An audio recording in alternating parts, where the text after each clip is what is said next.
Okay. तो अभी थोड़ा सा मैं बता दूं अपने बारे में। हम doctor Mahjabeen Hira from made home learning. Majority तो मुझे पहले से ही जानती है। और ये छोटा सा सेशन है आपका। कब रिजल्ट आया है? कितने दिन हुए हैं आयशा? परसों आया था रिजल्ट? हम्म।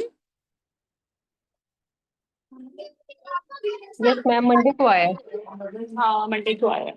तो बस अभी फिर हम स्टार्ट करने लगे हैं टॉक्स की एक्टिविटीज। वैसे रिजल्ट थोड़ा जल्दी आ गया है। तो तुम लोगों के इंतजार खत्म हुए।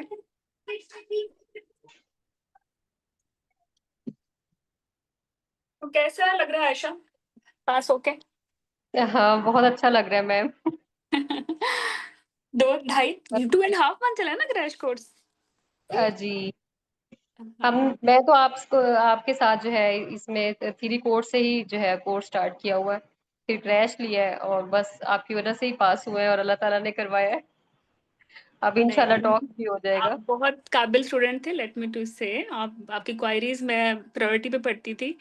और जो आपकी क्वायरीज होती थी मैं प्रायोरिटी पे उन पे वर्क भी करती थी। और वो हमेशा यूजफुल थैंक होती थी। You. Ayesha, you are very good student. Thank you. Okay, so Wajiha, आप भी एफसीपीएस क्रैश से हैं? Hmm, कोई बात नहीं वजीहा, जहाँ से भी हो बता दो अपने बारे में, हु यू आर। वजीहा को तो शर्म आ रही है। कोई बात नहीं, शर्में सारी निकल जाएंगी। अब तुम लोगों ने इतना बोलना है, इतना बोलना है। अच्छा, तो सेशन तो डॉक्टर अरूज का था आज। उन्होंने 3 PM लेना था। मैम वो इंटरनेट का कोई इशू था, प्लीज दोबारा बताएं। नहीं, मैं पूछ रही थी कि हु इज वजीहा। वजीहा अपने बारे में कुछ बताएंगी?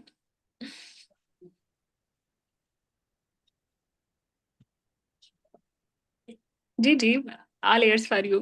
बताओ। मैम वॉइस बहुत डिस्टॉर्ट हो रही है। तुम्हारी तो बिल्कुल ठीक आ रही है। हम ये पूछ रहे थे, आपका भी अभी रिजल्ट आया एफसीपीएस का? You make it? आर यू जी आर जी मैम, वेटिंग? हो गया पास। Okay okay. और आप भी मेड होम के कोर्स से हो? जी मैम, मैंने थ्योरी कोर्स लिया था। ओके। एक्चुअली थोड़ा सा मेरे लिए ये है कि थीरी वाले बच्चे कम बोलते हैं ना, साइलेंट रहते हैं। तो इसलिए नामों से मैं फेमिलियर नहीं हूँ, और थीरी में बहुत स्टूडेंट्स होते हैं शायद, इसलिए ना। तो आयशा को तो मैं बहुत अच्छे से जानती हूँ, क्योंकि इनकी क्वायरीज बहुत होती थी। चलें, कंग्रेचुलेशन, आप दोनों ने ये एग्जाम पास किया, और बाकी सब लोग भी, राइट? थैंक अब हम थैंक यू मैम। जज़ाकल्लाह। अब क्विकली हम स्टार्ट करते हैं आज का एजेंडा। एजेंडा तो यही है कि डॉक्टर अरूज आपको बताएंगी how to take basic history. और उन्होंने टॉपिक बताया था आपको? हाँ, टॉपिक भी बताया था।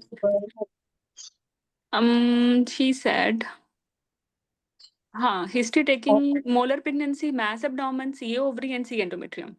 ठीक है, तो वो आपको ये हिस्ट्री टेकिंग से हम स्टार्ट कर रहे हैं।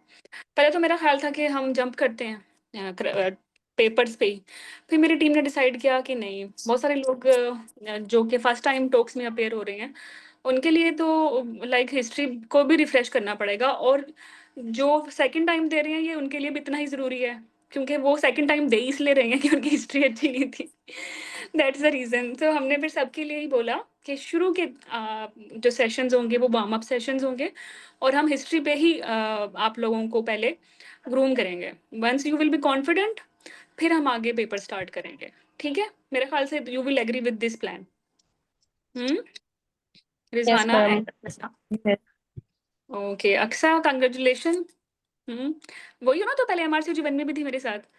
नहीं नहीं मैडम, मैं आईएमएम में थी, और फिर अब मैं फिर आवाज आईएमएम टॉक्स में थी, लगाया था। और ओ, अभी पार्ट 2 में, हाँ जी, रिटर्न में।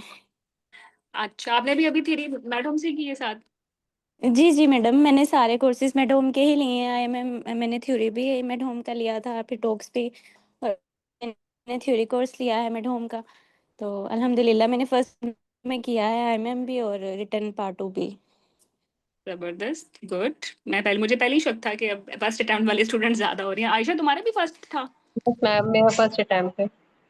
Seriously, don't say. जी। और इनफैक्ट मेरी ट्रेनिंग जून में खत्म हुई है और मैटरनिटी की वजह से, और जुलाई और अगस्त में एग्जाम था। लेकिन मैंने क्योंकि फॉलो करती थी साथ साथ चीजें, वीडियोस, उससे मुझे काफी फायदा रहा है, क्योंकि बुक्स पढ़ने का टाइम नहीं था बिल्कुल भी। वाओ ग्रेट, मैं ज़्यादा इम्प्रेस हो गई हूँ। मैडम मैंने बस आपके लेक्चर्स किए हैं, इसके अलावा मैंने कोई बुक किसी को टच भी नहीं किया, बस आपके लेक्चर्स सुने हैं और आपका ही सारा वो फॉलो किया है। क्रैश कोर्स में वो सारे एमसीक्यूज और मॉड्यूल वाइज सारे, तो अल्हम्दुलिल्लाह बहुत अच्छे लेक्चर्स थे आपके। थैंक यू, और थैंक यू। मैं तो इस दफ़ा ना लाइक जो इस दफ़ा जो लेटेस्ट लास्ट 2 अटेम्प्ट में एमसीपीएस के क्वेश्चंस आए हैं, तो मैं उनको देख के मैं सोच रही थी ये पढ़ा क्यों रही हूँ? मतलब इतना मुश्किल लग रहा था। इतना ब्रेनस्टॉर्मिंग करनी पड़ती थी और आप फाइनली आप एक्सक्लूजन की पे आते थे। ये बहुत मैंने महसूस किया जी, लास्ट 2 अटेम्प्ट में पेपर ना स्लाइटली डिफिकल्ट हो गया था। तो इससे जी पहले भी मैडम। लोग हाँ, फर्स्ट अटेम्प्ट में कर रहे थे, लेकिन इन 2 अटेम्प्ट्स में जिन्होंने किया है फर्स्ट में, तो भाई क्रेडिट गोज़ टू यू। ठीक है? जी मैडम, पढ़ाना वो जिस पढ़ाया तरह से तो आपने मैं एमसीक्यूज करवाए देखो मैडम, मैम, वो बस चेंज करके, और वो बड़ा अच्छा था कि उसे हमने नहीं लगाया, लेकिन उसे पता चल गया पेपर सॉल्व कैसे करना है, क्वेश्चन को कैसे सॉल्व करना है। चलो गुड। वो क्या कहते हैं ना एक टीचर को कि वो क्या कहते हैं, मेहनत वसूल हो जाती है जब काबिल स्टूडेंट मिल जाए। नहीं नहीं मैडम, आप काबिल हैं। हम का नहीं नहीं यार, लाइक एक अच्छा काबिल स्टूडेंट ही मिल जाए ना, ये भी बहुत बड़ी ब्लेसिंग है। एक अच्छे टीचर के लिए वो मोटिवेट होता है and you know he will start to give his best. तो मुझे तो बहुत अच्छा लगा कि यू एक्चुअली पास भी किया और फर्स्ट गो में पास किया। गुड। जी तो मैडम, अल्हम्दुलिल्लाह। मैं मुझे उम्मीद है अस्सलाम कि वालेकुम मोस्टली तुम मैम। लोग फर्स्ट अटेम्प्ट में करोगे। वालेकुम सलाम, who is with us? Hello. Thank you ma'am, आपने हम पे बहुत, अस्सलाम वालेकुम मैम, थैंक यू मैम, आपने हम पे बहुत मेहनत की है। और लिटरली पहली दफा ऐसा हुआ है कि विदाउट किसी बुक के हमने तैयारी की है। सब कुछ मोबाइल से। अच्छा, मोबाइल से एफसीपीएस किया है। गुड। तो रिजवाना बात कर रहे हो आप? जी जी मैम। ओके। तो वंस अगेन कांग्रेचुलेशन रिजवाना, ये अब आपकी पहली अटेम्प्ट थी? जी जी मैम, पहली अटेम्प्ट थी। अरे वाह, मैं तो अब ज्यादा इंप्रेस हो रही हूँ। गुड। चलो, तो आई विश कि आप लोग टोक्स भी इसी तरह बस। फर्स्ट अटेम्प्ट में निकालें। जी जी मैम, इंशाल्लाह मैम, आपका कोर्स जो है ज्वाइन ज्वाइन करने का बहुत फायदा हुआ। दरमियान में डिलीवरी भी आई, तो पेरियम वाला पीरियड भी आया 2 बच्चों के साथ, लेकिन बस छोड़ा नहीं, एक दिन भी मिस नहीं किया आपके किसी भी, कहीं बाहर भी नहीं गए कि बस मैडम की एमसीक्यूज आ रहे हैं, बस वो करते जाएं साथ साथ। चलो, तुम भी आयशा की बहन हो, वो भी मैटरनिटी में उसने पहाड़ जैसा एग्जाम पास किया है। गुड। तुम पता है, बहुत ज्यादा बस पिन अल्लाह ताला हो का जाता करम है भी था मैडम, स्टम। अल्लाह ताला का करम भी था। बिल्कुल बिल्कुल। दो दुआएं साथ होती है ना, वो जो टम्मी में होता है वो भी दुआ कर रहे होते हैं जान छुटे बाहर आऊं तो मामा की कोई और पेपर ना हो। जी सही। मैम। सो चले, बाकी सबको अभी जुबिया ने भी ज्वाइन करा। जुबिया, तुम्हारी भी फर्स्ट अटेम्प्ट थी? I think Zubia is not with us. Join कर लिया, सुन नहीं रही। ओके, तो जुबिया भी फर्स्ट वो में ही है। हाँ Zubia, can you hear me? जी जी मैम, अस्सलाम वालेकुम। वालेकुम सलाम, congratulation Zubia. Thank you so much ma'am. Credit goes to you। लेकिन तुम थोड़ी चुप चुप रहती थी एंड वो क्या कहते हैं। एक्चुअली थोड़ी सी बिजी थी, इस वजह से थोड़ा सा लेट, कभी एमसीक्यूज नाइट में कर लिए, इस वजह से मैं जो है ना लाइव आपको कभी ज्वाइन नहीं कर पाई। नहीं, आई नो तुम्हारा नाम बड़ा यूनिक है और मुझे पसंद भी था, तो मुझे पता था आप मेरे कोर्स में हैं, लेकिन आप थोड़ा बोलते कम थे। जी। तो फिर भी आपने कर लिया। बिजी क्यों रहते थे? आप भी प्रेग्नेंट थे क्या? नहीं नहीं मैम, एक्चुअली जॉब और फिर फैमिली में जो थे ना थोड़ी सी, ओके। मेरी ग्रैंड मदर सिक थी, इस वजह से आईसीयू में एडमिटेड थी, तो मैं वहाँ एक्चुअली बिजी थी।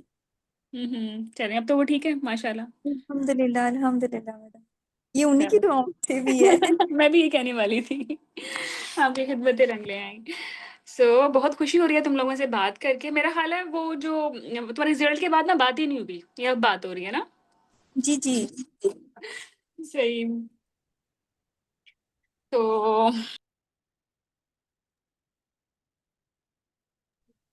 आज, हाँ तो आज फाइजा फाइजा ने भी ज्वाइन कर लिया। अब फाइजा अपने बारे में ही बता दो तुम। Faiza and doctor B double G, busy doctor हैं ये। चलो, तुम मेरी आवाज जब सुनाई दे तब मुझे खुद को अनम्यूट करके बता देना अपने बारे में, ठीक है? तो लेट्स स्टार्ट। अच्छा, तो हम थे इस सजेशन पे कि ये अच्छा रहा कि हम हिस्ट्री से ही स्टार्ट कर रहे हैं। कुछ इनिशियल सेशंस हम सिर्फ आपके सिलेबस की हिस्ट्री पे ही फोकस करेंगे। काइनी ओप्स के जितने भी इम्पोर्टेंट टॉपिक्स हैं, we will actually learn how to take history relevant to those topics. ठीक है? और फिर पता है आपको मजा आएगा जब आपको पता है कि अब डायबिटीज, अब आई एम होपफुल कि आपने मेरा पहला सेशन ले लिया होगा, ABC of FCPS standard talks ले लिया। Yes ma'am. ओके, अच्छा। और उसमें मैंने थोड़ा बिगिनर्स के बारे में बताया था, जिसमें आई वाज एक्चुअली टेलिंग कि ये सब रेजिडेंट्स को ये हिस्ट्री टेकिंग कोर्स लेना चाहिए, इंक्लूडिंग आईएमएम एंड एमसीपीएस। तो उसमें मैंने आपको डिटेल्स में बताया था कि जो आपके स्टेशंस होते हैं, चाहे आप एफसीपीएस हो, चाहे एमसीपीएस हो, चाहे इवन आईएमएम हो, तो कुछ में सिर्फ रोल प्लेयर होता है, उससे बातचीत करनी है ना? अब जस्ट इमेजिन करो, और कुछ ऐसे होते हैं जिसमें एक तो आ गया रोल प्लेयर। ठीक है, कुछ स्टेशन रोल प्लेयर के साथ हैं जिसमें उससे बातचीत करनी है, तो कौंसल करना है या उसको कोई बुरी खबर सुनानी है। कुछ स्टेशंस ऐसे होंगे, मैं जरा रीड कर लूँ।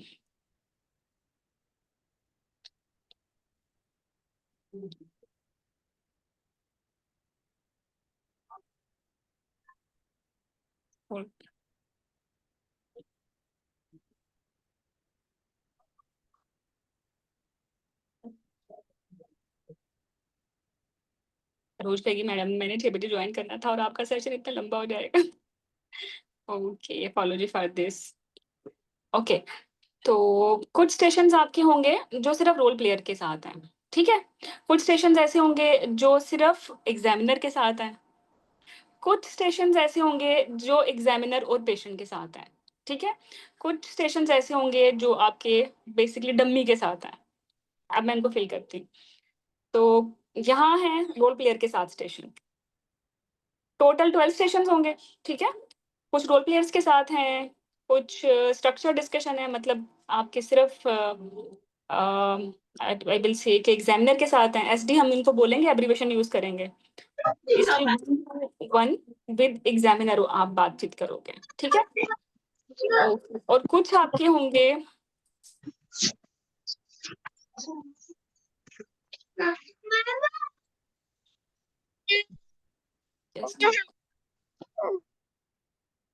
सॉरी फॉर दिस, मुझे सबको म्यूट करना है।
ओके, खुद को भी म्यूट कर दिया था मैंने। तो कुछ सेशंस होंगे रोल प्लेयर के साथ, कुछ होंगे structure discussion 1-to-1 with examiner, कुछ होंगे जिसको हम शॉर्ट केस कहते हैं। इसमें पेशेंट या रोल प्लेयर होगा, इन दोनों में से एक। लेकिन चलो रोल प्लेयर भी है, हमने तो उसको एज ए पेशेंट ही ट्रीट करना है ना।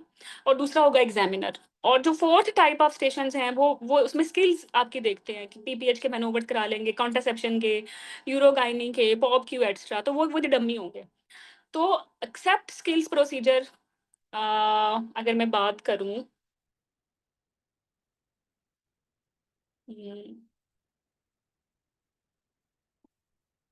एक्सेप्ट स्किल्स प्रोसीजर, तो हर केस में तो आपने हिस्ट्री ही लेनी है ना? क्यों नहीं चल रही?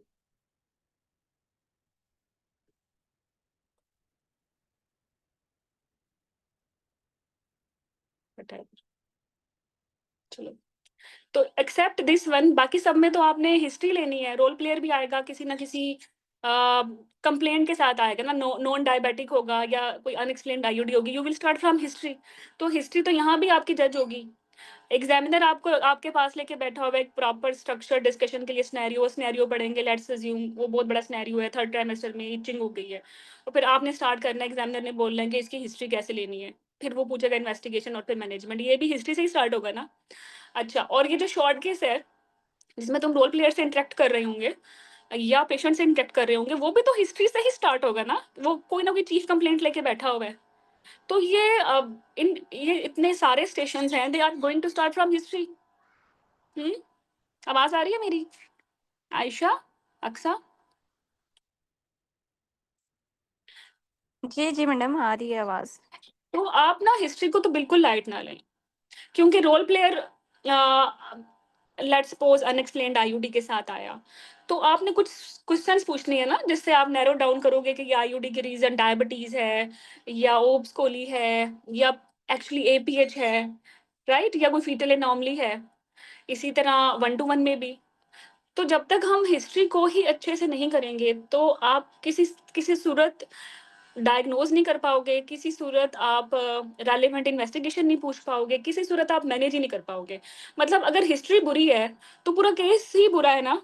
मतलब पूरा केस था ओब्स कोली का, आप उसको हेपेटाइटिस ई बना के बैठ गए या कोई डर्माटोसिस बना के बैठ गए, तो कोई नंबर मिलेगा? सोचो जरा। इसी तरह इसी तरह आपका केस है ट्विन प्रेगनेंसी का शॉर्ट केस, और आप उसको फाइब्राइड बना के बैठ रहे हो या डायबिटीज विद पोली बना के बैठ रहे हो कि लार्ज फॉर जेस्टेशनल एज है, कोई एक नंबर मिलेगा? सीरियसली बताओ। या आंसर ऑफ डेट नहीं निकाल पाए, नहीं मिलेगा ना। तो आपके approximately 80% exam station, whether you are MCPS, FCPS, MS, IMM, वो तो बेस ही हिस्ट्री पे कर रहे हैं, वो बेस हिस्ट्री पे कर रहे हैं ना। तो अब आपने अपनी जो प्रेपरेशन की शुरुआत करनी है ना, तो आपने चेकलिस्ट लिखनी है कि भाई ये जो मेजर ओब्स की चीफ कंप्लेंट्स हैं वो क्या है।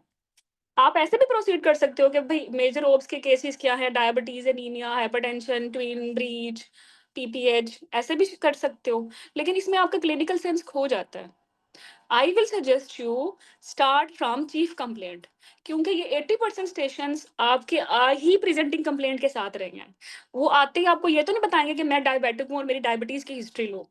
दे विल से कि मेरा तो पेट फूल रहा है, पानी मुझे ज्यादा महसूस हो रहा है, बच्चा मेरा ठीक नहीं है, बार बार उसको कोई दिल के मसले पैदा हो रहे हैं, ठीक है, हर दफा उससे पहले दर्दें लग जाती हैं। वो तो आप रिट्रोग्रेड हिस्ट्री लेके पूछोगे ना कि ये तो डायबिटीज निकली है भाई। Got it?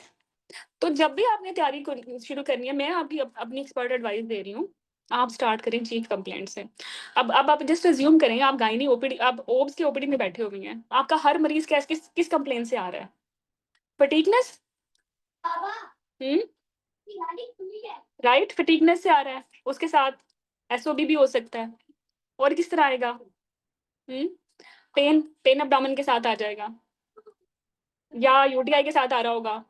UTI pen abdomen में भी निकल सकती है, खैर मैं इसको ऐसे अंदर से लिखती हूँ, ठीक है।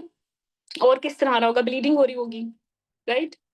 अच्छा, या लाइकर ज्यादा है, या तो वो कहेगा मेरा पानी ज्यादा हो गया, आपने फिर वहीं से शुरू करना है।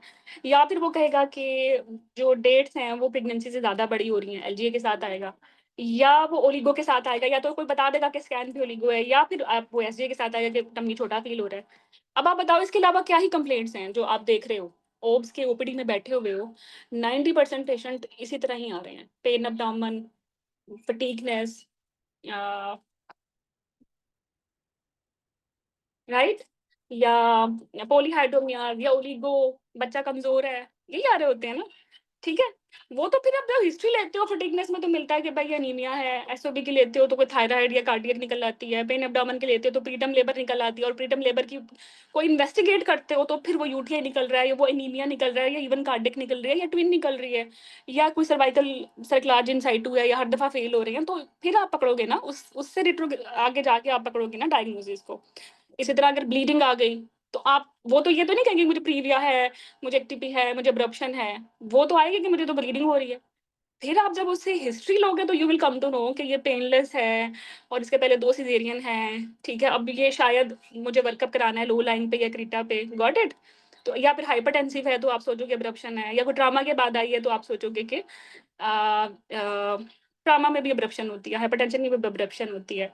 या अगर लाइकर ज़्यादा है तो मे बी आपको लगे कि ये नॉर्मली के साथ आप वर्कअप पे बाद में इन्वेस्टिगेशन के बाद या हिस्ट्री के बाद आपको लगेगा कि likely it is going to be poly because of diabetes. सिर्फ लाइकर ज़्यादा होना तो कोई करिश्मा नहीं है। आप एग्ज़ाम में ये तो नहीं बोल सकते कि पेशेंट का लाइकर ज़्यादा है। You must have to tell the reason कि क्यों ज़्यादा है। और अगर कम है तो फिर you have to tell the reason कि क्यों कम है। हाइपरटेंशन है, नेफ्रोपैथी है, लीकिंग हुई है, क्या हुआ है? ठीक है? अच्छा, अब मैंने तो ऑब्स की आपको बता दी कंप्लेंट्स। अब आप मुझे बताएँ गायनी की कंप्लेंट्स क्या होती हैं? मोर लाइकली गायनी कंप्लेंट्स कौन-सी हैं? Just imagine yourself you are sitting in OPD. कैसे आएगी पेशेंट? 50% तो आएँगी हमें डिस्चार्ज है और 50% जो आएँगी वो कहेंगी हमें एचएमबी है या एयूबी है, ठीक है? इसके अलावा कुछ आ जाएँगी प्रोलैप्स के साथ समथिंग कमिंग थ्रू वजाइना, या कुछ आ जाएँगी इनफर्टिलिटी के साथ, या कुछ आ जाएँगी मैस एब्डोमेन के साथ। इसके अलावा लिटरली कोई चौथी कंप्लेंट नहीं होगी कि आप गायनी में बैठ के देख रहे होंगे। यही देख रहे हो ना? हर दूसरी patient discharge, bleeding, prolapse, infertility या कोई गोला पेट में महसूस हो रहा है। यही इसी तरह आएँगी ना? तो 80% आपके जो स्टेशंस हैं ना with role player, with examiner या शॉर्ट केसेस, उसकी कहानी इन्हीं कंप्लेंट से शुरू होने वाली है। अगर आपको अच्छे से इन कहानियों को अलाइन करके उससे क्लिनिकल डायग्नोसिस बनाना आता है थ्रू स्ट्रक्चर्ड हिस्ट्री, तो आप सेफ हो। और आपको सच बताओ, अगर आपको पता चल जाए ये पेशेंट आयरन डेफिशिएंसी एनीमिया का है, तो आप सबको मैं लिख के दे सकती हूँ। Everyone among you know how to investigate iron deficiency anaemia and how to manage iron deficiency anaemia. इसमें कोई बात है? लाइक अगर आपने थ्योरी पास कर ली है, आप तो उसके बाद तो आपका इतना बेसिक नॉलेज तो है कि आप मैनेज कर सकते हो। आपको पता है 80% स्टेशन में दिक्कत ही क्या होती है कि आपको हिस्ट्री लेनी नहीं आती, कंप्लेंट से क्लिनिकल डायग्नोसिस बनाना नहीं आता। चूँकि आपको ये चीज़ नहीं आती तो फिर आपको पता ही नहीं होता कि मैंने क्या इन्वेस्टिगेट करना है और क्या मैनेज करना है। तो ये एक सिंपल सिंपल टिप मैं दे रही हूँ। अगर आपके पास लाइक टॉक्सिक क्लिनिकल पढ़ने के लिए आपके पास टाइम है ना, तो 50% एफर्ट अपनी अच्छी हिस्ट्री हिस्ट्री पे दें। जिसकी हिस्ट्री अच्छी है ना, उसको फेल करने के लिए 10 दफ़ा सोचना पड़ता है हमें। ठीक है? और हिस्ट्री ऐसी हो कि विदाउट एनी सिंगल इन्वेस्टिगेशन ना, तुम लोग बता दो कि मैडम मेरा प्रोविज़नल डायग्नोसिस थैलेसीमिया ट्रेट है। इतनी अच्छी हिस्ट्री होनी चाहिए। या इतनी अच्छी होनी चाहिए कि तुम विदाउट सिंगल इन्वेस्टिगेशन सिर्फ़ हिस्ट्री और एग्ज़ामिन करके आप ये बता सको कि मेरी पेशेंट का जो मैस एब्डोमेन है, ये ओवेरियन कैंसर है और ये सेक्स का ट्यूमर है और उसमें भी मुझे पता है कि ये ग्रैनुलोसा सेल ट्यूमर है। आप हिस्टोपैथोलॉजी तक तुक्का मार सकते हो अच्छी क्लिनिकल अ, जो है एक्सपर्टीज़ के साथ। क्लिनिकल एक्सपर्टीज़ में हिस्ट्री और एग्ज़ामिनेशन आता है। ठीक है? तो आप मुझे सब बताओ, करोगे ना हिस्ट्री पे एफर्ट? हुँ? करोगे? Rizwana, Zubia, Faiza, Fatima, double H, S, Wajiha, Aqsa, B double Z, Zubia. Hmm? बस, अगर तुम ये आज मुझसे वादा कर रहे हो ना कि तुम हिस्ट्री पे एफर्ट करोगे, मैं तुम्हें लिख के दे रही हूँ कि तुम इस एग्ज़ाम को पास करने वाले हो, if you are good in your history. और इतनी अच्छी हिस्ट्री मेरे मेरे like I am mentoring clinical cases since 6 years और इतने स्ट्रॉन्ग क्लिनिकल अप्रोच वाले मेरे कैंडिडेट्स गुज़रे हैं and they are gold medalist as well कि उन्होंने इन्वेस्टिगेशन चेंज कर दी, अपनी क्लिनिकल फाइंडिंग चेंज नहीं करनी, बट एग्ज़ामिनर को इन्वेस्टिगेशन रिपीट करानी पड़ गई because of their strong clinical findings. ठीक है? एक जगह पे उस एग्ज़ामिन किया तो राइट साइड का था एडिनेक्सल मैस, स्कैन पे लेफ्ट था, तो उसने कहा मेरे तो राइट साइड पे है। तो क्लिनिकल एग्ज़ाम पे राइट साइड से ओरिजिनेट हो रहा है और लेफ्ट साइड एम्प्टी है, तो स्कैन खराब होगा ना। Got it? और कितनी मर्ज़ी इन्वेस्ट इमेजिंग हो, जो क्लिनिकल आपकी इवैल्यूएशन है ना, वो ही ज़्यादा इम्पोर्टेंट है। जब भी आप किसी भी रेडियोलॉजिकल इमेजिंग को देखोगे ना, उन्होंने हमेशा नीचे लिखा होता है कि कोरिलेट क्लिनिकली, राइट? स्कैन पे तो आपको एक सिस्ट मिल जाएगी, अब वो सिस्ट हेमरेजिक है, या वो टॉर्जन है, या वो मैलिग्नेंट है, या वो बिनाइन है, उसमें 50 से ज़्यादा % रोल क्लिनिकल हिस्ट्री का है। अब मैं थोड़ी-सी गप्पे लगा रही हूँ, लाइक सिर्फ़ तुम लोगों को एम्फसाइज़ करने के लिए, और मुझे लगता है अभी अरूज ने जॉइन नहीं किया, सो आई हैव एनफ टाइम। सिर्फ़ मैं तुम्हें एक कहानी बना के बता रही हूँ। जस्ट इमेजिन, अब मेरे पास कोई पीपीटी नहीं है, मैं सिर्फ़ तुम्हारी इमेजिनेशन ठीक कर रही हूँ। जस्ट इमेजिन आपके ओपीडी में एक पेशेंट आया है मैस एब्डोमेन के साथ, 50 ईयर उसकी एज है, ठीक है? तो आपके पास क्या टूल हैं इसको अप्रोच करने के? एक डॉक्टर के क्या टूल होते हैं? आप ओपीडी में आए, आपके पास 50 ईयर की अम्मा बैठी है, अम्मा तो नहीं कहूँगी मैं, तो खैर यंग पेशेंट बैठी है मैस एब्डोमेन के साथ। तो अब वो आप डॉक्टर, आपने उसको चेक करना है, तो आप कैसे प्रोसीड करते हो? आप सलाम दुआ करते हो, इंट्रोडक्शन करते हो, इंट्रो हो गया। इंट्रो के बाद आप उससे पूछते हो, आप लिखते रहो चैट बॉक्स में कि कैसे आना हुआ, what are her chief complaint, ठीक है? उसने बोल दिया कि भाई मुझे तो मैस है, या पेट में गोला महसूस हो रहा है, या पेट फूल रहा है, कुछ भी बोले, ठीक है? या स्वेलिंग है, ओके। तो फिर इसके बाद क्या करते हो आप? आप यहाँ एक बहुत अच्छा काम करते हो, मुझे ज़रा बताओ, मैंने वही तो ठीक कराना है। ओपीडी टाइम बैठे हो, आपने देखा एक यंग पेशेंट 50 ईयर की आ गई है, और पता है मैस एब्डोमेन भी नज़र आ जाता है, इतना पेट तो फूला हुआ होता है, 50 ईयर प्रेग्नेंट तो होने से रही। वो कसम से शक्ल देख के सी ओवरी पकड़ लेता है बंदा, कि वो एसाइटिस वाला टम्मी है और टिपिकल ओल्ड एज है। तो ये क्या होगा? अब प्रेगनेंसी रिलेटेड तो कॉम्प्लिकेशन होने से रही, और इतना बड़ा मैस तो होता है ओवरी ओवरी का, बिकॉज़ ऑफ एसाइटिस। तो पेशेंट को अगर आप अच्छे से देख भी लो, तो आप 50% तो देख के बता सकते हो कि ये प्रोलैप्स की अम्मा है, ये एनीमिया भी शक्ल पे लिखा हुआ है, थायराइड है तो स्वेलिंग हुई हुई है, ठीक है? शॉर्टनेस ऑफ ब्रेथ है तो बोलेगी, पता चल जाएगी। बहुत सारी तो आप अपने क्लिनिकल केसेस में पेशेंट को सिर्फ ऑब्जर्वेशन बेस्ड ही डायग्नोज कर लेते हो, है ना? ऐसा होता है ना आयशा? इट हैपेंस ना? Yes ma'am. यस हाँ, बिल्कुल ऐसा ही होता है। अगर आप आपकी ऑब्जर्वेशन अच्छी है, तो यू कैन, कहाँ चली गई?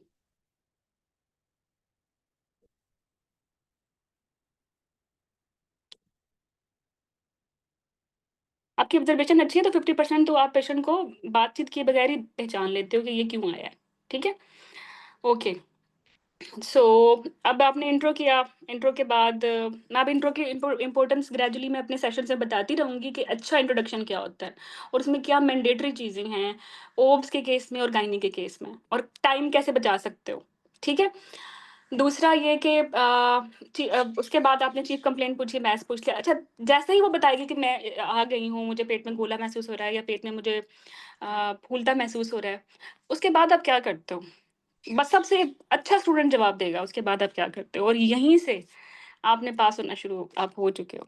इसी एक आपकी अदा ने ना आपको आपकी टाइम मैनेजमेंट बहुत अच्छी कर देनी है।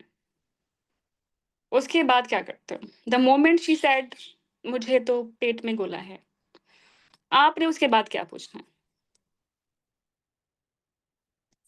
आयशा? जी हाँ, मुझे पता है तुम लोगों ने क्या पूछना है। I know about you. तुम लोगों के पास एक लंबी सी लिस्ट है बातों की, और ये पता है क्या है? ये वाली है, onset, duration, severity, association, association में कॉम्प्लिकेशन, ये सारा पूछोगे ना? वो आप पूछोगे उससे कि ये मैथ्स कब से है, एकदम से तो नहीं हुआ, इसके साथ इसके साथ ब्लीडिंग तो नहीं है, इनफर्टिलिटी तो नहीं है, ठीक है, कोई डिस्चार्ज तो नहीं है, पेन तो नहीं है।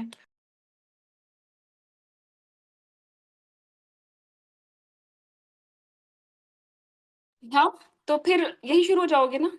लेकिन आप में से जो जो student actually is really going to change the key is not that student जिसने ये list of investigation पूछनी है। आप में से जो डिफरेंट होगा ना, वो पूछेगा, ठीक है अम्मा, आपको दैट है, अम्मा तो ना बोलना प्लीज, माइंड कर जाती है, नाम लेना चाहिए हमेशा। आयशा उसका नाम है। ठीक है, अगर उसका नाम आयशा है, रुखसाना है, फातिमा है, तो प्लीज हमेशा पेशेंट का ना नाम लिया करो। डोंट से अम्मा, बीबी, छोटी, तुम, तड़ा, कभी नहीं करना। अगर तुमने ये फजूल आदतें अपनी अपना ली है ना, तो प्लीज इनको अब एग्जाम में पास होना है ना, तो चेंज कर लो। अपने पेशेंट को अब शहजादी की तरह ट्रीट करना, जैसे शहजादी नहीं होती इज्जत देते वैसे। और ये अपने प्राइवेट प्रैक्टिस में भी, अपनी रूटीन प्रैक्टिस में भी ये आदत अपना लो। ठीक है, बदतमीज डॉक्टर किसी को भी पसंद नहीं है, रूड डॉक्टर किसी को पसंद नहीं है। Communication matters a lot in your clinical exam. Okay, तो जो तुम में से अच्छा होगा ना, तो वो ये उसका नाम लेगा और उससे पूछेगा। एक पूरा 1 मिनट उसको देगा, चाहे जितनी मर्जी उसको स्ट्रेस है टाइम मैनेजमेंट की, वो उसको एक गोल्डन मिनट देगा। और ये गोल्डन मिनट ही बेसिकली गोल्ड मिनट है जो आपको सेव करेगा। और उसमें आप पूछोगे कि मुझे और बताएं अपने बारे में। Actually insist more actually questions from her side, let her to speak. अब हम क्या करते हैं, अस्सलाम वालेकुम Arooj, you joined us now. बस मैंने शुरू कर लिया, तो मुझे थोड़ा सा बस टाइम दे सकते हो आप। आई नो कि आप भैया अरूज के लिए सब दुआ करो। अरूज फुल टाइम प्रेग्नेंट है। दुआएं करो अरूज की अच्छी सेफ डिलीवरी। कब है सेक्शन? 1 सितंबर को? जी इंशाल्लाह। ओके, अल्लाह खैरियत से रखे। तो अरूज मुझे बता दो, इफ यू आर कंफर्टेबल। मुझे 15-20 मिनट्स लग जाएंगे, या आप उसके बाद ज्वाइन कर रहे हो, या टाइम मैनेजमेंट कोई मसला है आपके लिए, तो मैं बाद में कर लूंगी। नहीं कोई बात नहीं मैडम, अकेले मैं तो 3 मिनट बाद ज्वाइन हूँ, मैं वेट कर रही हूँ, कोई ओके मसला ओके ओके, थैंक यू अरूज। नहीं। ओके। तो थैंक यू। अच्छा, तो हम थे गोल्डन मिनट पे। देखो, जो पेशेंट की कंसर्न्स होती है ना, वो बहुत इंपॉर्टेंट है। ये आपको पता होगा एंडोमेट्रियोसिस का टॉपिक पढ़ के, कि एंडोमेट्रियोसिस तो मैनेजमेंट पेन की डिफरेंट है, इनफर्टिलिटी की डिफरेंट है। वो तो पेशेंट आपको बताएगी ना अपने कंसर्न्स के, राइट नो उसका पेन कंसर्न है वो, या उसको एड्रेस करना चाहती है, तो राइट नो, या वो इनफर्टिलिटी को, बिकॉज दोनों डिफरेंट डोमेन में जाएंगे। ठीक है, तो बहुत सारी जो प्रेजेंटिंग कंप्लेंट्स में, उसमें पेशेंट डिसाइड करता है कि वो राइट नो आप प्रायोरिटी पे, मैनेजमेंट पे क्या चीज रखोगे।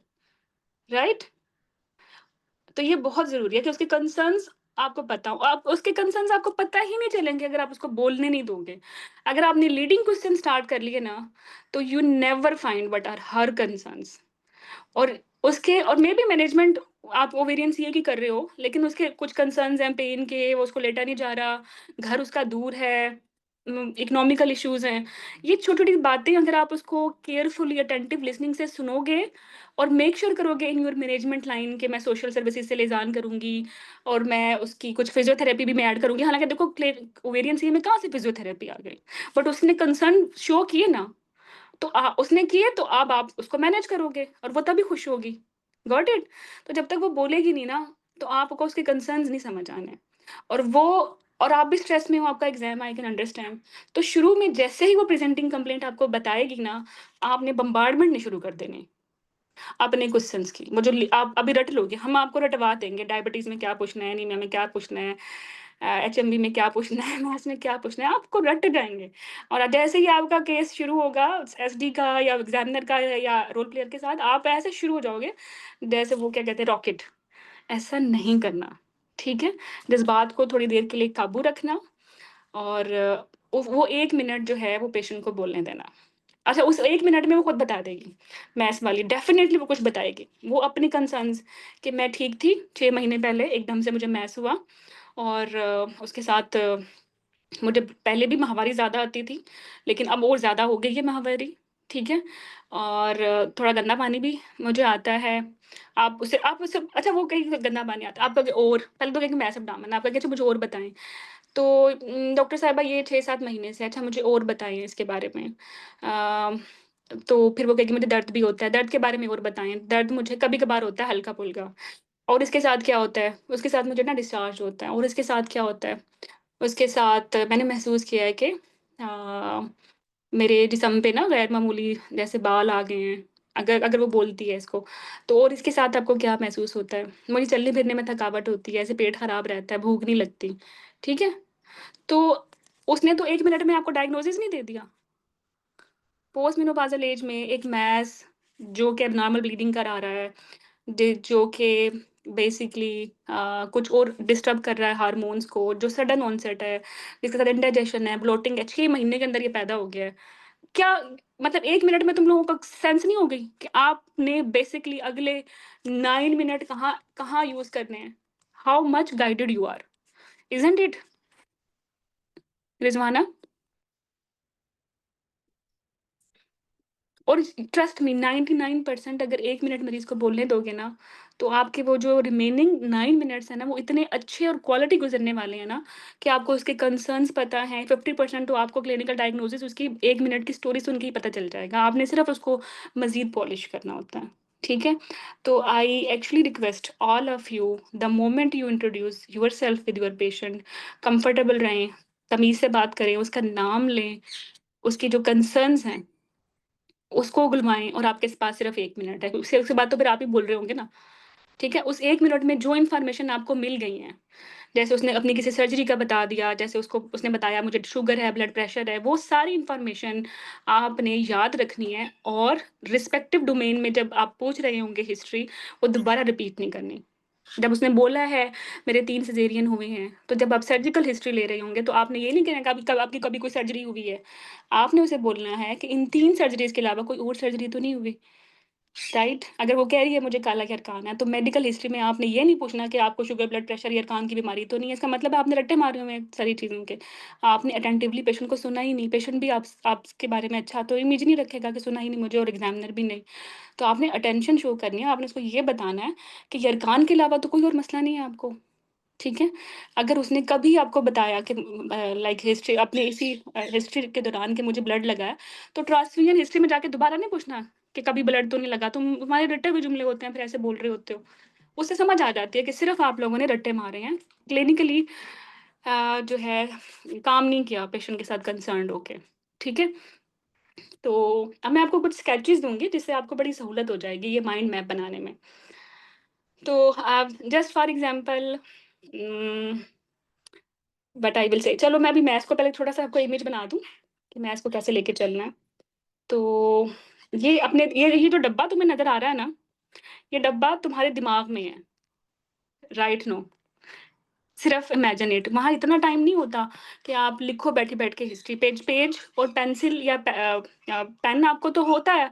आपको ये ऑप्शन होती है हर स्टेशन पे, चाहे वो क्लिनिकल केस है, चाहे शॉर्ट चाहे वो स्ट्रक्चर डिस्कशन है, चाहे वो एसटी है। आपको पेज प्रोवाइड किया जाता है, और नहीं भी किया जाता तो आपने अपनी पॉकेट्स में छोटे-छोटे पेजेस लेके जाने होते हैं। मैं कह रही हूँ लेके जाने हैं। तो अभी उस पे तो आप कुछ भी नहीं लिखे हो, आपने तो उस पे सिर्फ उसका नाम लिख लिया, या अपनी पीए की फाइंडिंग्स लिख ली, या कोई कंसर्निंग चीज़ है जो कि रिस्क फैक्टर है वो लिख लिया, और तो कुछ नहीं लिख पाओगे ना।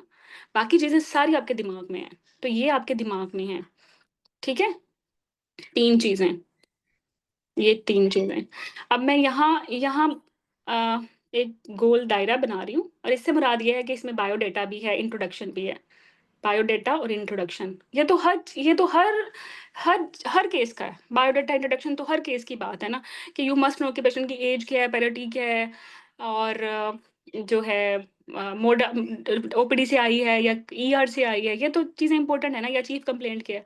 तो मैं इसलिए इस स्केच में इनको नहीं डाला। अगर आप चाहें तो चौथा डब्बा ही डाल सकते हैं ठीक है? तो मैं इसको 3 स्टेप हिस्ट्री बोलती हूँ, 1, 2 और 3। किसी भी 80% सेशंस हमने देखे, वो सारे ही हिस्ट्री बेस्ड हैं, राइट? तो सबसे पहले इसी मैथ्स वाली पेशेंट को अगर हम टच करते हैं, तो हाउ द मैथ्स विल, अब ये मैथ्स आपके दिमाग में कैसे नज़र आ रहा होगा? इसका स्केच आपके दिमाग में कैसा होगा? कि you must know the onset, right? You must know the duration, you must know the association या कॉम्प्लिकेशन, ठीक है? और राइट। तो अब सबसे पहले तो मैथ्स को हमने ये देखना है कि वो बिनाइन है या मैलिग्नेंट है। पहला जो एम है मैथ्स का वो यही होता है ना कि बिनाइन है या मैलिग्नेंट है। तो द मोमेंट ये 3 क्वेश्चन आपने पूछे, ऑनसेट अगर सडन है, ड्यूरेशन शॉर्ट है, और एसोसिएशन वेट लॉस के साथ है, ठीक है? या जस्ट एक मिनट मैं चार्जिंग करूँ।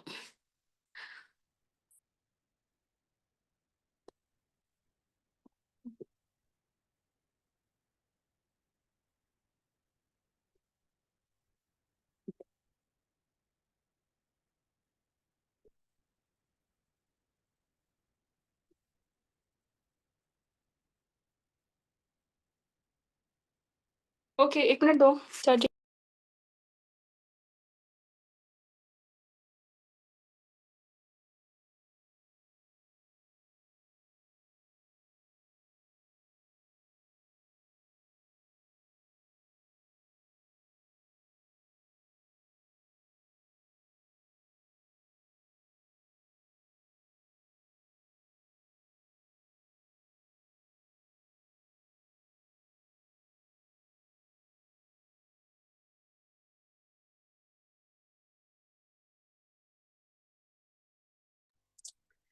अच्छा, तो यहाँ से तो आप ईज़ी हो गए ना, सडन मैस और शॉर्ट ड्यूरेशन और साथ में मैलिग्नेंसी के जो कॉमन फीचर्स होते हैं, वेट लॉस, एनोरेक्सिया, ठीक है, लैक ऑफ एपेटाइट। तो आपका बन गया अब ये मैस बी है या एम है। तो सबसे पहले ऐसे क्वेश्चंस पेशेंट से पूछें या पेशेंट बताए या आप पूछें, हिस्ट्री तो लेनी है ना। अच्छा, उसके बाद फिर दूसरी जिम्मेदारी क्या है? If it is a mass malignant mass है, तो फिर आपने कुछ ऐसे क्वेश्चंस आपने पूछने हैं जिससे आप साइट का पता लगा सको। अब जस्ट इमेजिन, आप कौन हो? गायनेकोलॉजिस्ट, आप गायनी ओपीडी देख रहे हो, आपके पास पेशेंट आया मैस एब्डोमेन के साथ, तो कितनी साइट है गाय पेल्विक में जहाँ मैस हो सकता है? Tell me. It can be uterine mass. और कैसे हो सकता है? ओवेरियन हो सकता है। और कौन सा हो सकता है? ट्यूबल हो सकता है। और कैसा हो सकता है? It can be GIT as well. GIT हम हमेशा एंड पे रखते हैं क्योंकि हम कौन है? गायनेकोलॉजिस्ट हैं, ठीक है। तो अगर यूट्राइन मैस होगा तो वो क्या बताएगी साथ में? यूट्रस में क्या है? एंडोमेट्रियल कैंसर, हाइपरप्लेजिया या कैंसर या फाइब्राइड, और यही मैस होते हैं ना, ठीक है। तो अगर यूट्राइन मैस है तो साथ में जो मेन एम्फेसाइज करेगी वो ब्लीडिंग पे करेगी, और अगर ट्यूबल मैस है तो मेन एम्फेसाइज ट्यूबल वाले मिक्स होते हैं, ठीक है। इनमें ब्लीडिंग प्रॉब्लम्स भी हो सकते हैं और डिस्चार्ज इश्यूज भी हो सकते हैं, राइट। जीआईटी वाले कैसे आएंगे? जीआईटी में प्राइमरी कंप्लेंट जीआईटी इशू ही होगा, मेल एब्जॉर्प्शन और या फिर रेक्टल ब्लीडिंग, ठीक है, आल्टर्ड कोई बाउल हैबिट्स, लेकिन प्राइमरी कंसर्न होगा। लेकिन हाँ, हमारे लिए तो जीआईटी में मेट्स भी जा सकता है, ये तब भी हो सकता है, लेकिन मैं इसको एक तरीका बताती हूँ कि हम जीआईटी से जान कैसे छुड़ाएंगे। इसको जरा अपने माइंड में रजिस्टर कर लो और अभी मूव ऑन करो। तो the moment she will said के प्राइमरी कंप्लेंट्स उसकी ब्लीडिंग वाली हैं, तो ovarian tubal GIT out. The moment she said के प्राइमरी कंप्लेंट्स जीआईटी वाली हैं तो बाकी चीजें आउट। बट ओवेरियन कैसे आता है? How ovarian will come?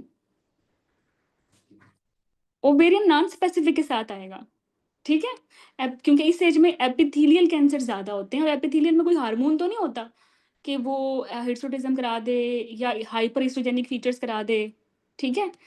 और लेस लाइकली है इसमें जर्म सेल ट्यूमर्स भी हों, तो यूजुअली ये एपिथेलियल वाले होंगे, और एपिथेलियल वाले नॉन स्पेसिफिक के साथ आएंगे जो कि स्टेज 3 वाले होते हैं यूजुअली, और वो उसमें ब्लॉटिंग, इंडाइजेशन, इस तरह की चीज़ें होती हैं। अभी तो आप हिस्ट्री पे हो ना, आप इन्हीं सब चीज़ों को जब अपनी एग्जाम फाइंडिंग के साथ कोरिलेट करोगे तो आप अपना डायग्नोसिस कंफर्म कर लोगे इजीली, राइट। अच्छा, लेट्स अज्यूम के पेशेंट को ब्लीडिंग प्रॉब्लम नहीं है, सिग्निफिकेंट डिस्चार्ज इश्यूज नहीं है, जिसमें tubal usually just look sometime as PID as well. तो आप ओवेरियन पे पहुंच गए, और मोस्ट कॉमन ओवेरियन वाले आते हैं, मैस एब्डोमेन वाले, ठीक है, मोस्ट कॉमन। वैसे तो यूट्राइन भी आ सकता है, लेकिन हमारे हमारे ओपीडीज में या हमारे केसेस में ओवेरियन कैंसर मस्ट है। ओवेरियन कैंसर एक मैंडेटरी स्टेशन बन चुका है आपके टॉक्स का, trust me, not a single paper is without ovarian cancer या ovarian mass, not a single paper. तो इसमें हमें पता चल गया कि मैलिग्नेंट मैस है क्योंकि ऊपर वाले क्वेश्चन से पता कर लिया। अगर हमारे क्वालिटी क्वेश्चन है ना, तो हम साइड भी पता कर सकते हैं, जैसे कि अगर ब्लीडिंग नहीं है तो फिर हम कहेंगे ओवेरियन की तरफ है, एसोसिएटेड नॉन स्पेसिफिक फीचर्स, और हम और भी पिन पॉइंट कर सकते हैं even without checking the lab और हार्मोन्स के ये हार्मोन सिक्रेटिंग है या नहीं, राइट। तो जो पहला स्टेप है हिस्ट्री टेकिंग का, वो क्वालिटी आपने गोल्डन मिनट देना है एक, और पेशेंट से क्वालिटी लीडिंग क्वेश्चंस पूछने हैं, उन दोनों को मिला के आपने अपना प्रोविजनल शॉर्ट लिस्ट करना है। पहला डायग्नोसिस, क्लिनिकल डायग्नोसिस, ठीक है? अभी तो कंफर्म करेंगे आगे जाके इसको, बट राइट नो ये आपका काम हो जाना चाहिए स्टेप 1 पे। स्टेप 2 पे का काम ये होता है कि जो भी आपका बना है clinical diagnosis step 1 of history पे, उससे रेलेवेंट आपने सर्वे करना है पेशेंट का सिस्टेमिक, कि उसकी मेडिकल हिस्ट्री क्या है, सर्जिकल क्या है, सोशल क्या है, ठीक है? और अपार्ट फ्रॉम पर्सनल हिस्ट्री क्या है, अगर प्रेग्नेंट है तो ट्राइमेस्टर वाइज हिस्ट्री क्या है, और हर कॉलम से आपने रिस्क फैक्टर्स निकालने हैं। They can be relevant to your provisional diagnosis and they can be separate. मतलब एक ओवेरियन कैंसर वाली को हेपेटाइटिस सी हो चुका है, रिस्क फैक्टर है ना हमारी मैनेजमेंट में, जब हम सर्जरी करेंगे तो इस चीज़ का ख्याल रखेंगे। या डायबिटिक है या हाइपरटेंसिव आती है स्टेप 2 में, जब हम सिस्टम वाइज देख रहे हैं पेशेंट को, तो ये कोमॉर्बिडिटी है, हम सर्जरी के लिए प्री ऑप पे ज़्यादा एफर्ट करेंगे ऑप्टिमाइज करने के लिए। और may B during taking this step wise systematic history, उसमें हमें कुछ रिस्क फैक्टर्स मिल जाएं जो कि हमारे अपने प्रोविजनल को सपोर्ट कर रहे होंगे। जैसे ओवेरियन कैंसर के साथ इंडक्शन ओव्यूलेशन इंडक्शन की हिस्ट्री है, इनफर्टिलिटी की हिस्ट्री है, या ब्रेस्ट कैंसर की हिस्ट्री है, ठीक है? वो हमारे प्रोविजनल को सपोर्ट कर देंगे।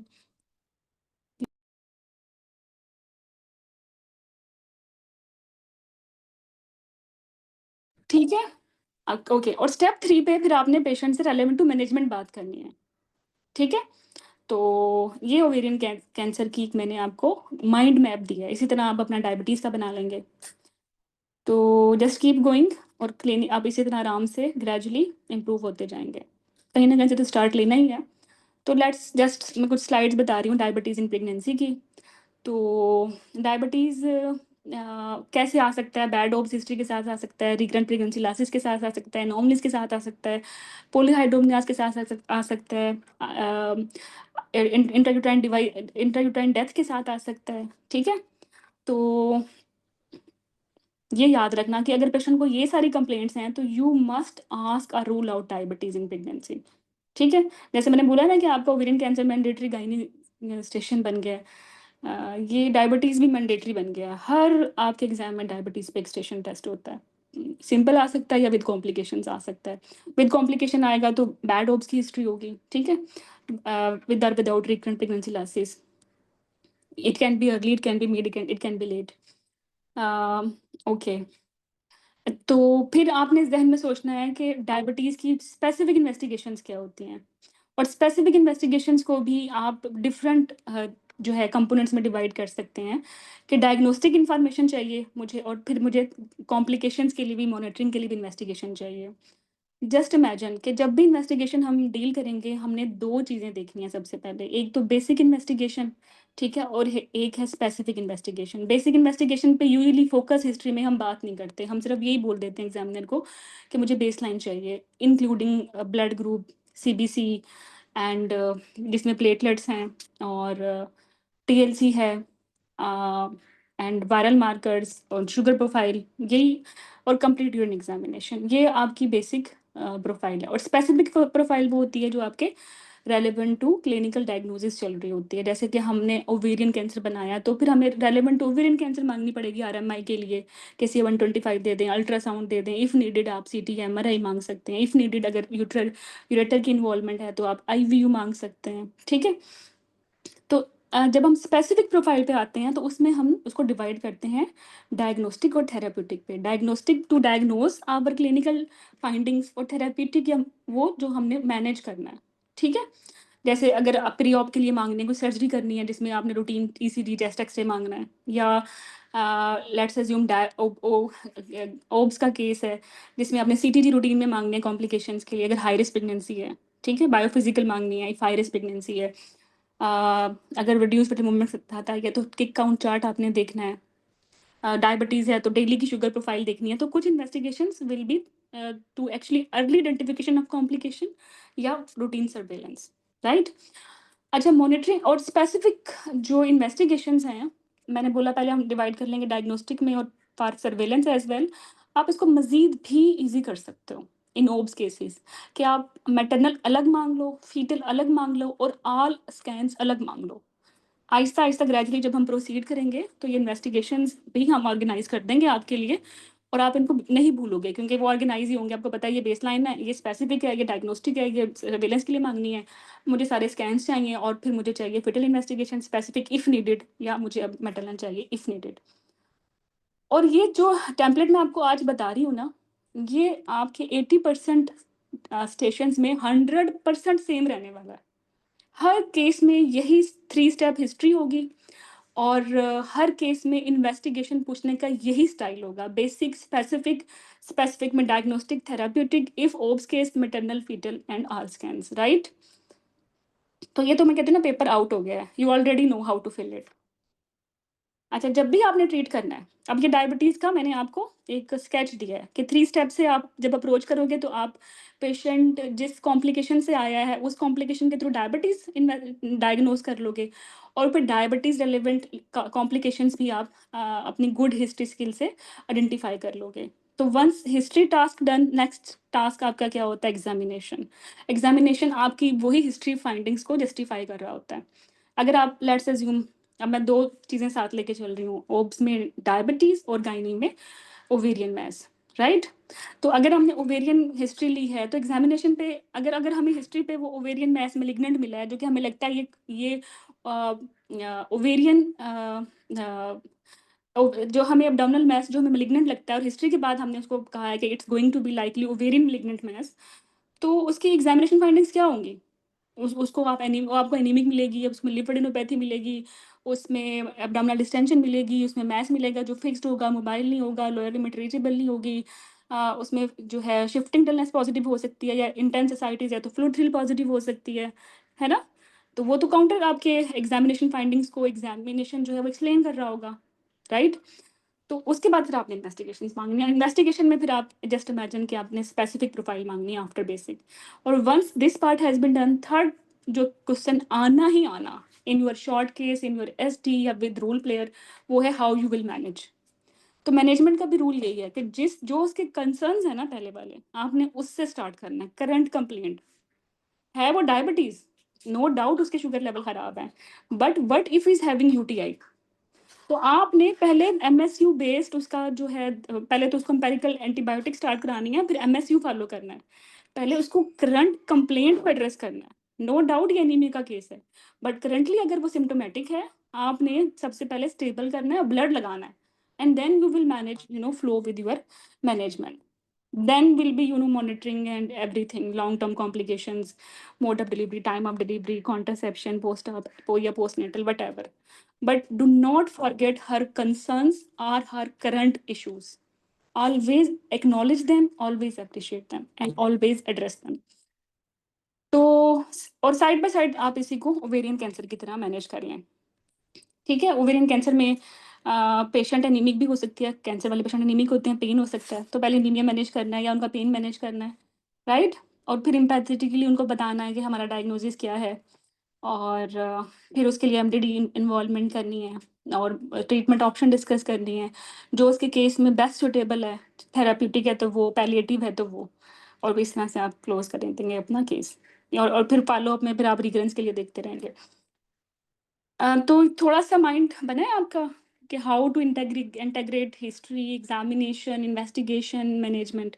ये सिर्फ एक बेसिक सी इनिशियल सी बातें हैं, बट कुछ कुछ आप ट्रैक पे थोड़ा थोड़ा माइंड आ रहा होगा। Santoshi, you joined us late. Hello, नहीं बोलती रहो क्या? मैं बहुत अच्छा बोलती हूँ। तुम लोग भी बोलो। Just repeat someone for me कि हिस्ट्री में कितने स्टेप्स होते हैं फातिमा?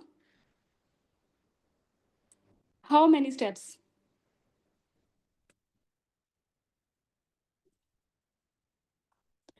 हाँ, कोई नहीं सुन रहा मुझे। 3 ma'am. Fatima, open your mic. मैं बहुत इजी क्वेश्चन पूछूंगी आपसे। Yes, okay ma'am. Okay Fatima, आपके 80% स्टेशन हिस्ट्री बेस्ड है, राइट? जब भी हमने शुरू जी में देखा। तो जैसे ही आप स्टार्ट करोगे, सबसे पहले आप क्या करोगे? इंट्रो इंट्रो, बायोडेटा, और उसके बाद 1 मिनट गोल्डन मिनट, जिसके अंदर हम Excellent. पेशेंट को टाइम देंगे कि वो अपने बारे में हमें बताए कि उसके कंसर्न्स क्या हैं। और समटाइम ना पेशेंट बड़े इंट्रोवर्ट होते हैं फातिमा, नहीं बोलते, ये आपने उनसे बुलवाना है। जैसे बोलेगी ना मुझे तो पेट में गोला महसूस होता है, तो आप बोलोगे और वो चुप हो जाएगी। फिर आप उसे इंकरेज करोगे, पता है कैसे इंकरेज करोगे? जैसे आप ही फातिमा पेशेंट हो, फातिमा और बताओ अपने बारे में, सोच के बताओ, क्योंकि अब आपने डिसाइड कर लिया ये 1 मिनट इसी का। तो हम उसको मतलब लीडिंग क्वेश्चंस नहीं, ओपन एंडेड रखेंगे कि वो अपने बारे में जो उसकी भी मतलब मेन कंप्लेन है उसके अलावा उसके कंसर्न्स क्या है, कि अगर उसको कोई गोला है तो उसके साथ उसको मतलब प्रेशर सिम्टम्स की प्रॉब्लम है या उसको कोई यूरिनरी कंप्लेन है, यार उसको किस मैं चीज़ तुम्हें के बताऊं, लिए वो मैं concern है। फातिमा मैं तुम्हें बताऊं, उसको ये भी कंसर्न कह सकती है कि उसकी बेटी को डिवोर्स हुई हुई है, वो इतनी मेंटली साइकोलॉजिकली डिस्टर्ब भी हो सकती है। ठीक है। जी मैम। और पता है तुमने यहीं से तो पिक करना है, जब भी मैनेजमेंट में जाओगी कहीं ना मेरी पेशेंट तो साइकोलॉजिकली डिप्रेस्ड है, मैंने तो इसकी थेरेपी करानी है मैडम, शी नीड इट, जी how you will come to know. तो ये आपके आपके गोल्डन पॉइंट्स हैं, it will make you different from others, right? उसकी किसी यस बात का मैम। मजाक नहीं लेना। ओके, चलो फिर आपने उसको 1 गोल्डन मिनट दिया, उसके बाद how you will approach your history, जो आपके माइंड में जो एक स्केच बना है वो कैसा बना है? मतलब हिस्ट्री हम जो हमारी बेसिक कोई टेम्पलेट है हम उस हिसाब से लेंगे, लेकिन जो चीज़ें वो हमें बता चुकी होंगी उनको हमने रिपीट नहीं करना है। कि अगर एक्सीलेंट, ट्रांसफ्यूजन का एक्सीलेंट। बता चुकी हैं तो हम उनसे वही सवाल नहीं करेंगे कि आपको कभी ब्लड लगा है, या अगर उनको पहले कोई वो जैसे सिजेरियन का आपने बताया कि 3 सीजर हुए में, तो हमने रिपीट नहीं करना है कि कभी आपका कोई ऑपरेशन हुआ है, तो हमने इसे ऐसे करना है कि 3 ऑपरेशन जो आपके सीजर हुए उसके अलावा कोई आपकी सर्जरी हुई है, सही, तो हम यहाँ से लेके चलेंगे। बिल्कुल। ओके, तो लेट्स अज्यूम के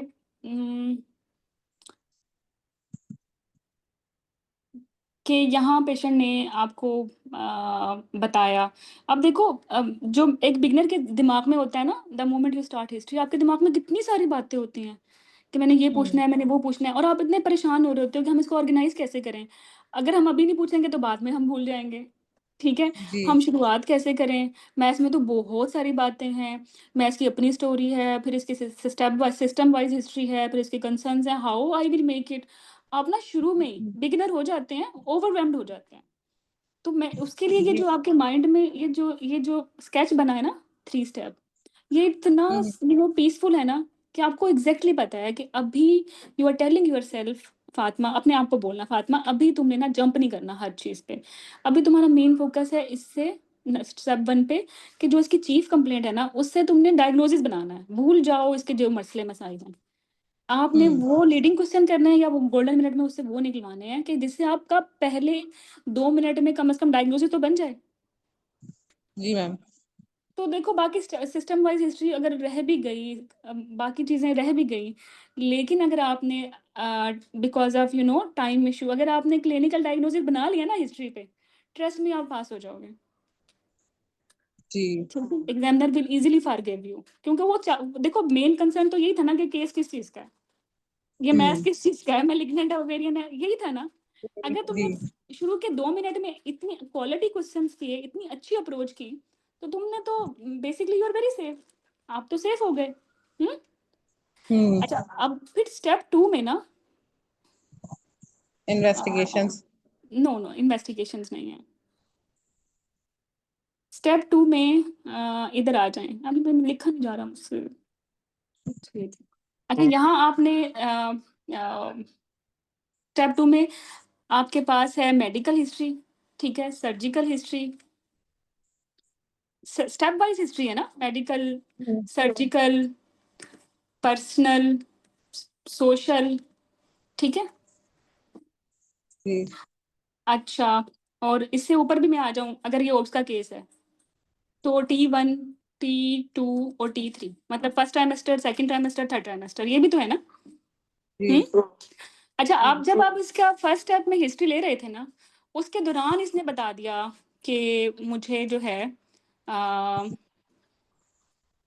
सर्जरी हुई है, तो आपने सिर्फ यहाँ सर्जिकल हिस्ट्री पे प्लस लगा देना, यहाँ सर्जिकल हिस्ट्री पे प्लस लगा देना, राइट?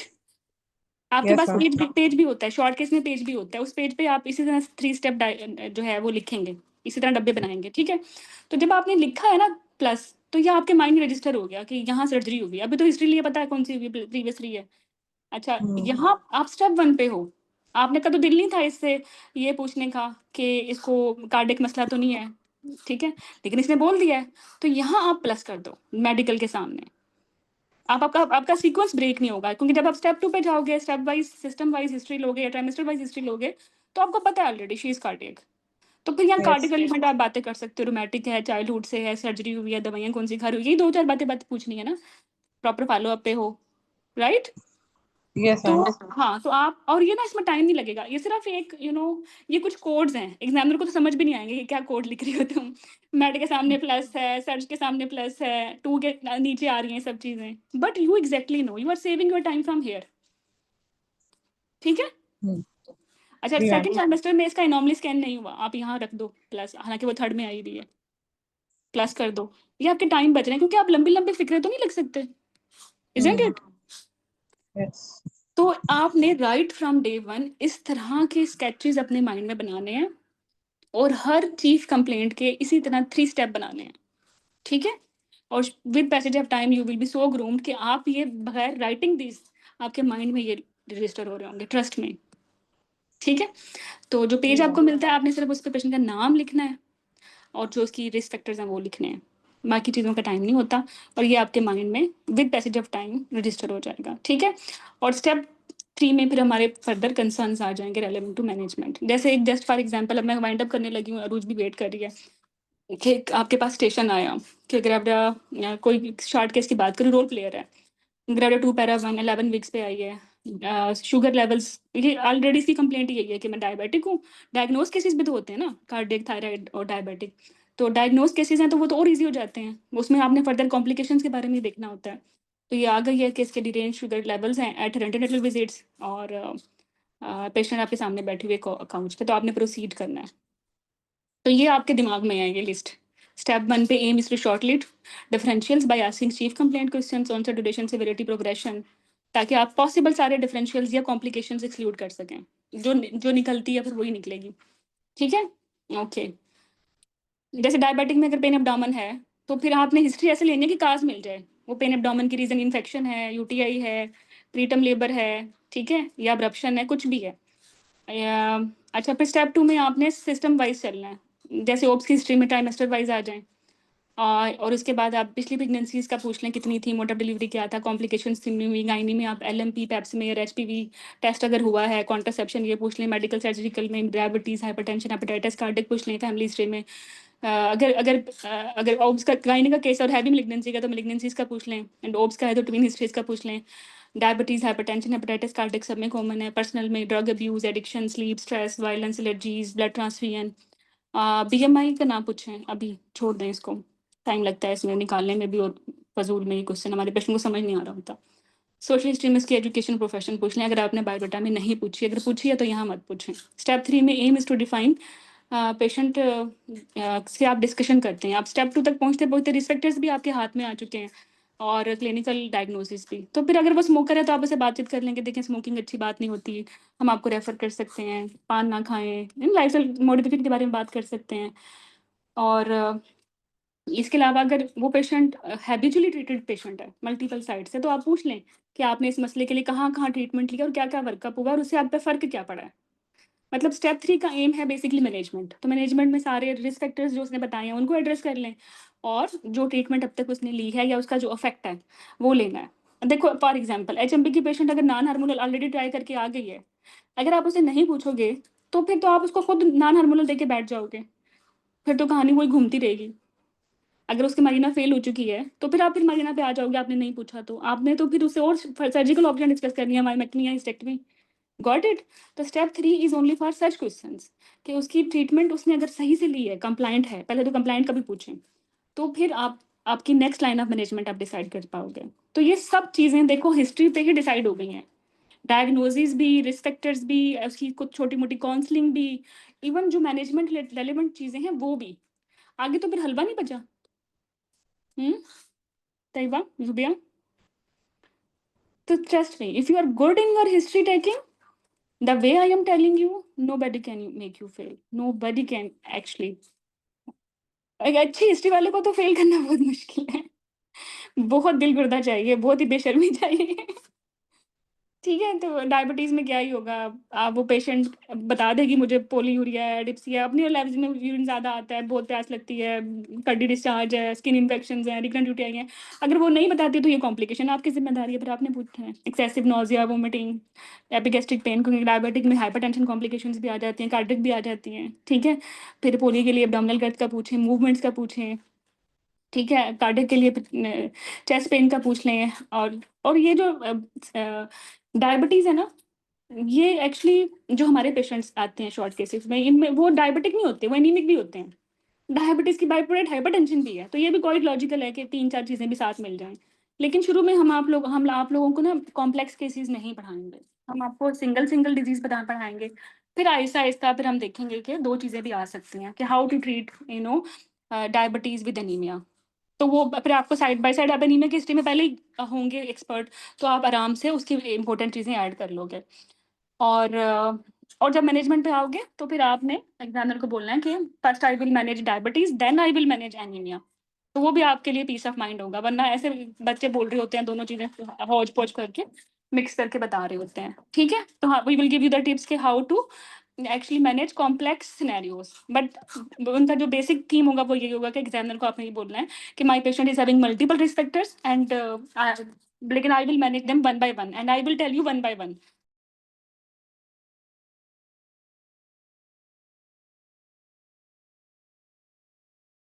ठीक है। स्टेप 2 में फिर आप ओब्स की हिस्ट्री लेंगे। अब ओब्स की हिस्ट्री में तो ओब्स की हिस्ट्री बहुत इंपॉर्टेंट है, अगर वो बैड ओब्स की है कि प्रीवियस ट्राइमेस्टर अबॉर्शंस कैसे थे, स्टील बर्थ का पैटर्न कैसा था, ठीक है, मालफॉर्मेशंस थी या नहीं थी, बच्चों का वेट कैसा था, इंस्ट्रूमेंटल डिलीवरीज तो नहीं हुई, अर्ली न्यूटल डेथ्स तो नहीं हुई जो होती हैं आरडीएस की वजह से या अदर इश्यूज की वजह से इन डायबिटीज़। ठीक है, और डाइट हिस्ट्री ये सब फिर आपने पूछनी है। अब आप जब हर सिंगल डिजीज़ को ग्रेजुअली हमारे साथ पढ़ोगे तो आपको पता होगा चेकलिस्ट हर डिजीज़ की। ठीक है, नो वरीज़ अगर अभी आपको नहीं आ रही। और स्टेप 3 में ट्रीटमेंट। अच्छा, कुछ चीज़ें हम आपको प्रोवाइड करेंगे थ्रू निमोनिक्स, जैसे सीसी पिलो एक बड़ा इंपॉर्टेंट निमोनिक है। अगर आपके पेशेंट बैड ओप्स की हिस्ट्री के साथ आई है और उसके अर्ली न्यूनेटल डेथ हैं, तो हाउ यू विल इंक्वायर, जो आपके क्वेश्चंस हैं ये उनका निमोनिक है कि how was the cry, how was the colour, card around नेक तो नहीं थी, इंटरपार्टम मूवमेंट्स कैसे थे, मेकोनियम तो नहीं था, इंटरपार्टम डिफिकल्टी तो नहीं थी, शोल्डर डिसोशिया तो नहीं था, पी से प्लेसेंटा कैसा था, छोटा बड़ा, पीलिंग ऑफ स्किन तो नहीं थी ओल्ड आईयूडी के लिए, पीट्स ने देखा, नोट्स अवेलेबल हैं, लुक कैसी थी, सिंड्रोमिक फीचर्स तो नहीं थे, ठीक है, लाइकर कैसा था, कम था, ज़्यादा था, अब मेकोनियम स्टेन था या ब्लड स्टेन था, ऑपरेटिव डिलीवरी हुई या इमरजेंसी सेक्शन हुआ, वेट कैसा था। तो ये सीसी पिल्लो से अगर आपको पता चले कि डायबिटिक का पेशेंट है और बैड ऑब्स की हिस्ट्री के साथ आया, तो ये आपने बस अपने जो है जो आपको पेज मिलेगा उस पे लिखना है और फिर चेक करते रहना है। लाइक सीसी पॉजिटिव है, अगर सीसी पॉजिटिव है तो यहाँ सीसी के आगे प्लस कर दें, ठीक है, पी पॉजिटिव है, पी के आगे कर दें। तो आपको लंबी चौड़ी हिस्ट्री रिटेन भी नहीं करनी पड़ेगी, याद भी नहीं करनी पड़ेगी, निमोनिक से तो ईज़ी हो जाएगा। और निमोनिक से आपके पास टाइम भी है, 2-3 महीने आप प्रैक्टिस भी कर लोगे, ठीक है? अच्छा, अभी अगर आपको नहीं पता डायबिटीज़ है, तो फिर यही पैटर्न हाइपरटेंशन में भी देख सकते हैं, एपीएलएस में भी हो सकता है, थायराइड में भी हो सकता है, कार्डिक में भी हो सकता है, थैलेसीमिया, एनीमिया में हो सकता है, यूट्राइन एनोमलीज़ में भी रिकरेंट प्रेग्नेंसी लॉसेस होते हैं। का या आईयूजीआर को चेंज करना है कि वो एसजी है, फादर हाइट भी देख सकते हैं, इन्फेक्शन भी करा सकते हैं। तो ये डैट कैटो बाय 2F ये इस तरह से आप बना सकते हैं। देखो बड़ा सिल्ली सा निमोनिक है, लेकिन इससे फिर आपको पता होगा कि एक हाई रिस्क प्रेगनेंसी में कितने मेडिकल डिसऑर्डर हो सकते हैं, तो आप उनके बारे में पूछ सकते हो जल्दी-जल्दी, ठीक है? कुछ एब्रिविएशंस आप यूज़ कर लें लिखने के लिए ताकि ईज़ी रहे। लाइक आप प्रीक्लैम्सिया ना लिखें, पैट लिख दें, आयरन डेफिशिएंसी में ना लिखें, आईडीए लिख दें। ठीक है, डायबिटीज़, हाइपरटेंशन में आपने सिस्टम वाइज़ पूछना होता है, आई, कार्डियक, रीनल, न्यूरोपैथीज़ या नेफ्रोपैथीज़ का आप एक्रन कर दें, एक्रन में आर पॉज़िटिव है तो आर लिख दें, तो you can save your time. VB को वेजाइनल डिस्चार्ज, वीबी को इस तरह करके बोल लें। इस तरह बायोडाटा में भी हम आपको एब्रिविएशंस देंगे, तो आपका टाइम बहुत बचेगा इस तरह। ओके, एग्ज़ामिनेशन पे जैसे मैंने बोला ना, इन्वेस्टिगेशन पे जीपी होता बेसिक इन्वेस्टिगेशन होती है और फिर स्पेसिफिक होती है, स्पेसिफिक में डायग्नोस्टिक होती है, मेंटेनेंशियल होती है, फीटल होती है, मैटरनल होती है। एग्ज़ामिनेशन में भी एक बेसिक एग्ज़ामिनेशन में जिसमें आपने वाइटल्स देखने हैं और एक specific relevant to your case, ठीक है? हर ओब्स के केस में general examination is specific examination, क्योंकि उसी में तो बीपी निकलेगा और एनीमिया निकलेगा। याद रखना मेरी ये बात।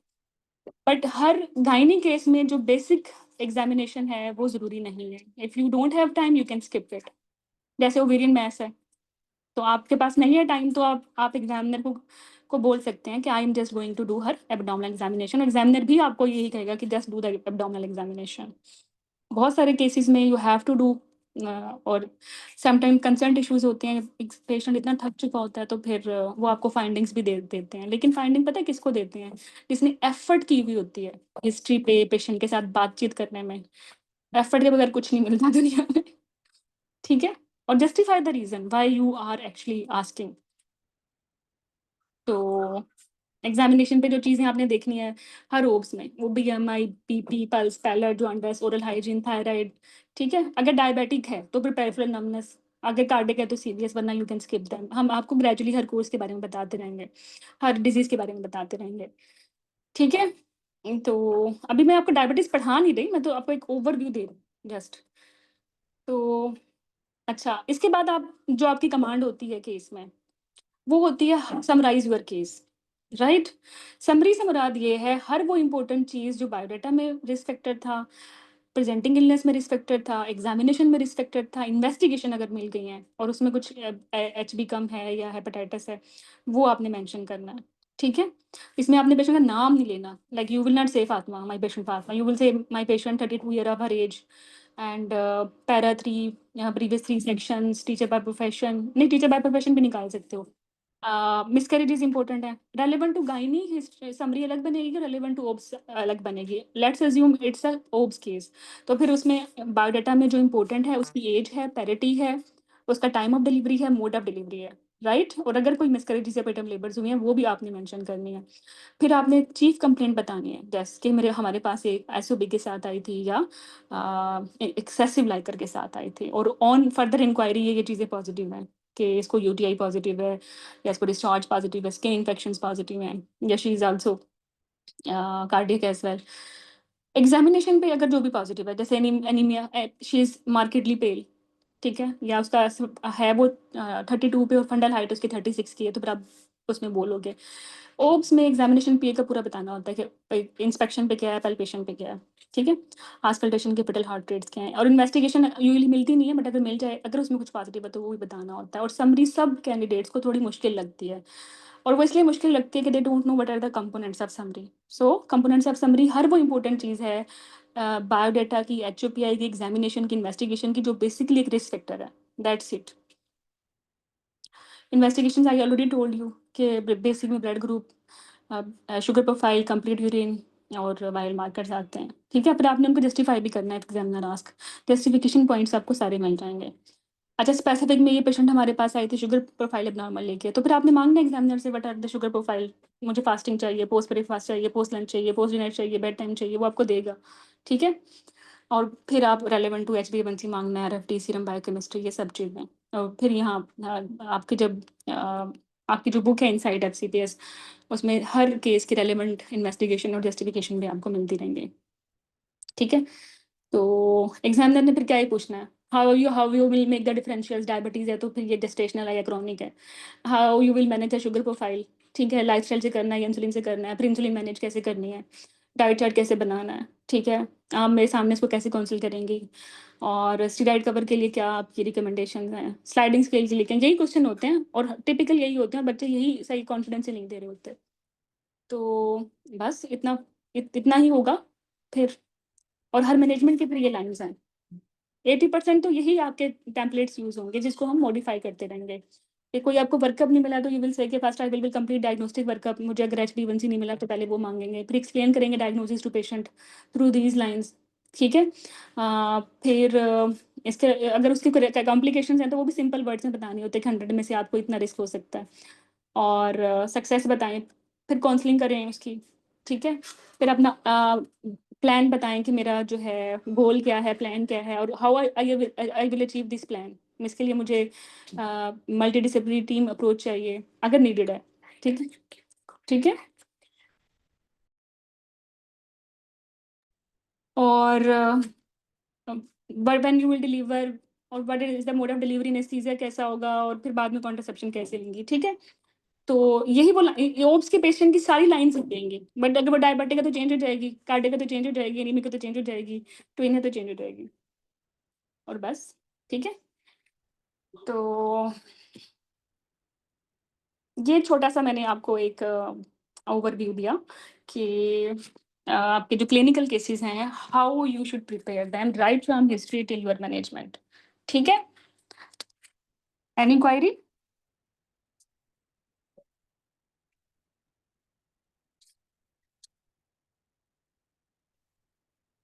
चलो ज़बरदस्त। सो मेरी डिस्कशन यहीं तक थी, और now doctor Arooj will actually guide you through that.